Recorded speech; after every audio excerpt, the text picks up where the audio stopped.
Aimé dans le Seigneur, topesi bino mbote na kombo na nkolo toza kolikia ke nzambe akomona na malamu epai na bino et nous pensons également que Dieu va nous aider tous à pouvoir comprendre la pensée de l'écriture.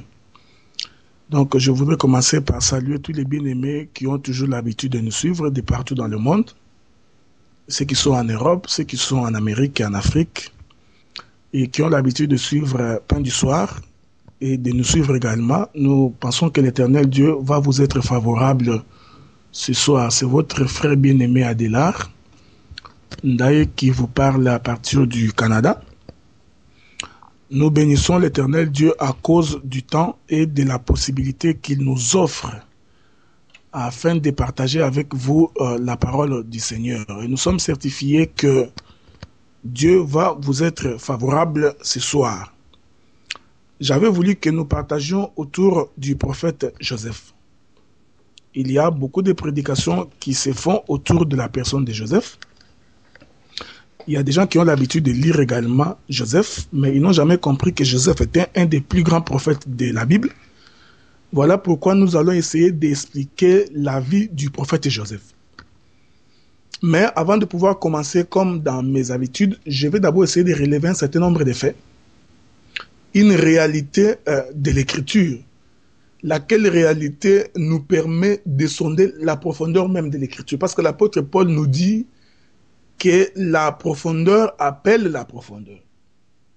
La Bible dit que Jésus parlant aux disciples sur le chemin d'Emmaüs, l'Écriture nous informe qu'il était en train de leur expliquer tout ce qui les concernait, en commençant par les prophètes, les psaumes et la loi.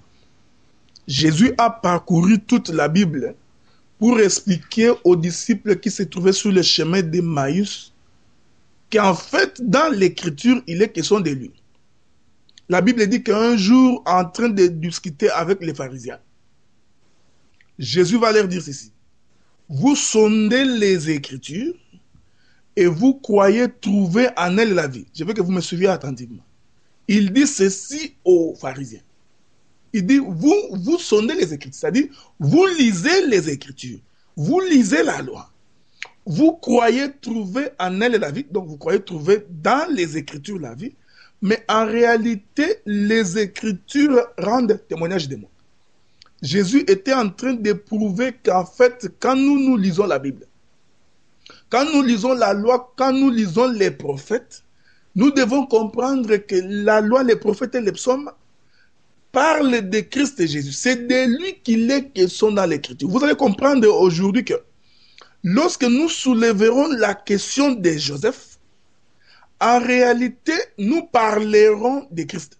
Parce que Joseph également rend témoignage de Christ.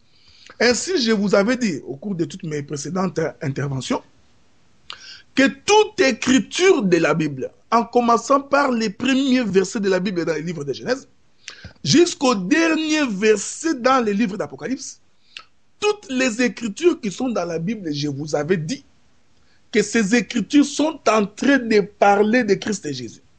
Maintenant, la question va devenir difficile sur le plan ministériel. C'est lorsqu'il faut que l'homme soit capable de ressortir Jésus dans une écriture. Vous comprenez? C'est pourquoi nous disons que quand quelqu'un touche à Joseph, il faut qu'il fasse très attention parce que Joseph rend témoignage de Christ. C'est-à-dire que Joseph parle de Christ. Je vais essayer de m'expliquer un peu plus clairement pour que vous compreniez avant que nous n'entrions dans la profondeur de l'écriture. Le problème, c'est que quand Dieu a pris l'histoire de Joseph, l'a consigné dans la Bible, pour dire que l'histoire de Joseph, c'est sa parole, cela veut dire, en d'autres termes, Joseph est l'expression de Dieu. Par Joseph, Dieu est en train de s'exprimer. Suivez-moi attentivement.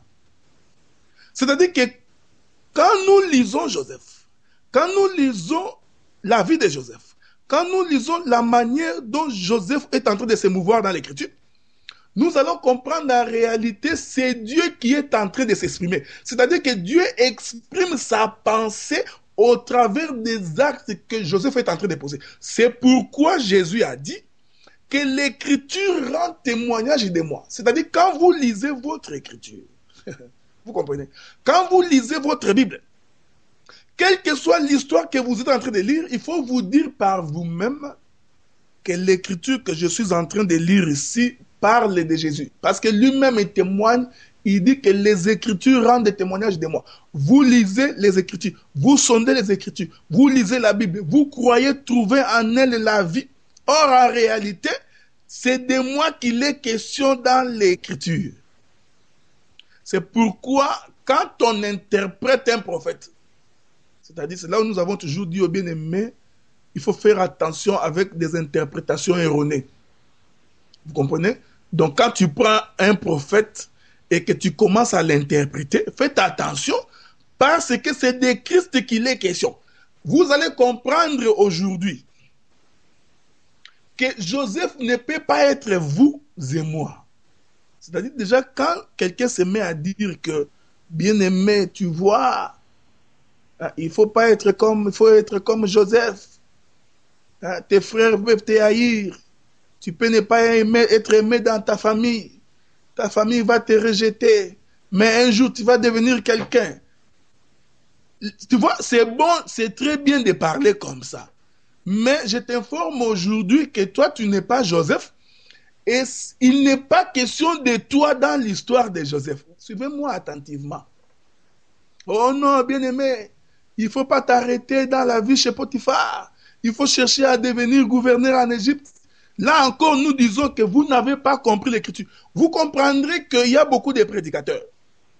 Comme ils sont animés par l'esprit de la prospérité matérielle dans ce monde, comme ils sont toujours à la recherche de l'argent et de la position la plus élevée dans ce monde ici, alors ils commencent à utiliser Joseph pour pousser les gens à vouloir rechercher à devenir Premier ministre, président de la République, gouverneur ou je ne sais pas moi quoi. Mais ils vont commencer à dire, oh bien-aimé, voilà, Joseph va persévérer.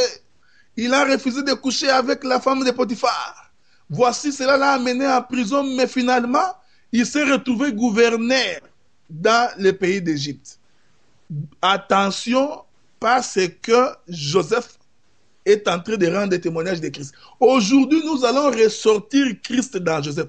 Vous comprendrez que cet homme de Joseph, parce qu'il est parmi les rares prophètes à qui Dieu n'a pas apparu.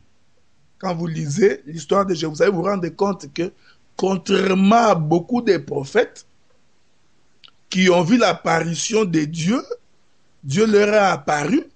Joseph est parmi les rares prophètes qui n'a pas vu l'apparition de Dieu comme ça, mais toute sa vie était l'expression de la volonté de Dieu.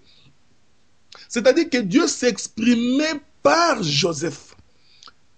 Ainsi, nous allons ensemble avec vous, du moins aujourd'hui, dans la première partie, nous parlerons de Joseph, parce que c'est un grand sujet, nous ne pourrons pas le finir aujourd'hui.